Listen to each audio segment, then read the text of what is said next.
श्री स्वामी समर्थ। आज 12वी केमिस्ट्रीचा पेपर झालेला आहे। या पेपरामध्ये आपले किती प्रश्न आलेले आहेत याची तुम्हाला मी माहिती सांगणार आहे, याची उत्तरं सांगणार आहेत।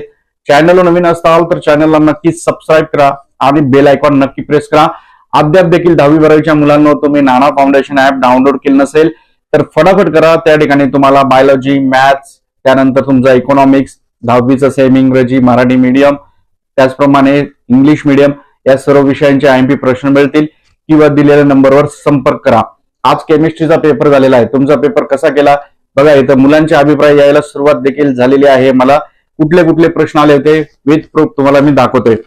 आज बघा 12वीच्या केमिस्ट्रीच्या पेपरमध्ये आपण दिलेले कुठले प्रश्न आले होते। क्वेश्चन 2 मध्ये सेल कॉन्स्टंट आला होता, radio active elements lanthanide series मधला आला होता। त्यानंतर write the chemical name of the teflon, write the name of the nano particle, असे क्वेश्चन 2 मध्ये 4 प्रश्न आले होते। क्वेश्चन 3 मध्ये डिफाइन आयसोमॉर्फिझम युनिट सेल आला होता। क्वेश्चन 4 मध्ये ऍटॉमिक रेडी इलेक्ट्रोग्रॅव्हिटी क्वेश्चन 4 आला होता। क्वेश्चन 6 आला होता, त्याच्यामध्ये intern ions and write the reaction the bromine water on the glucose. त्यानंतर क्वेश्चन 9 आला होता, आयसोक्रोरिक प्रोसेस ऍडिबॅटिक प्रोसेस।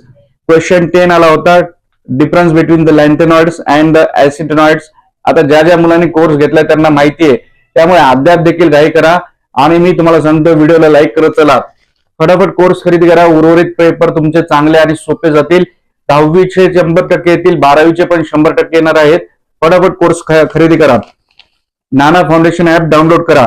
त्यानंतर क्वेश्चन 11 वाला होता, क्लोरोब्लेन्झिनचं जे रिएक्शन होतं ऍक्शन ती लिहायची होती। त्यानंतर question 12 Cannizzaro reaction with the suitable example. त्यानंतर सेक्शन सी मध्ये derive the relation between the lowering of vapour pressure and molar mass of non volatile solute तो आला होता। त्यानंतर क्वेश्चन 18 आला होता, पेप्टिडाइड लिकेज।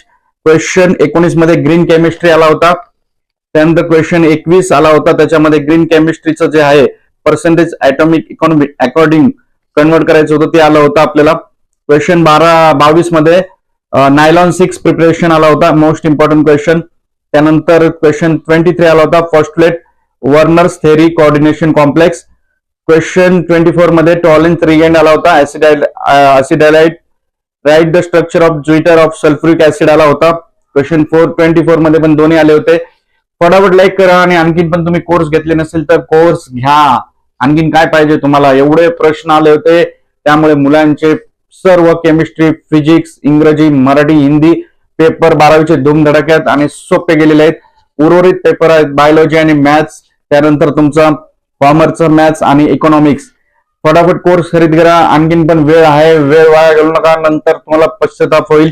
10वीला मुलांना पण सांगतोय आत्ताच वेळ आहे, परवा मराठीचा तुमचा पेपर आहे। क्वेश्चन नंबर 25 कॉमन इफेक्ट, त्यानंतर write the preparation of glucose from the starch तो दिला होता आपण, तो पण आला होता। त्यानंतर सेक्शन डी मध्ये isotonic solution and the molecular reaction आला होता, हेस लॉ आला होता। क्वेश्चन 28 स्कॉटी डिफेक्ट आणि फेरोमॅग्नेटिझम आला होता। त्यानंतर write the name of the catalyse used in the preparation of HDTP and draw the structure of isopropane unit natural rubber. हे सर्व प्रश्न आले होते आणि क्वेश्चन नंबर 29 देखील कॅल्क्युलेट इफेक्टिव्ह ऍटॉमिक नंबर आला होता। एवढे सगळे प्रश्न आपले आज दिलेले होते, आयएमपी पीडीएफ मधले आले होते।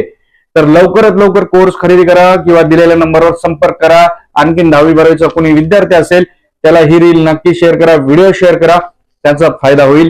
श्री स्वामी समर्थ।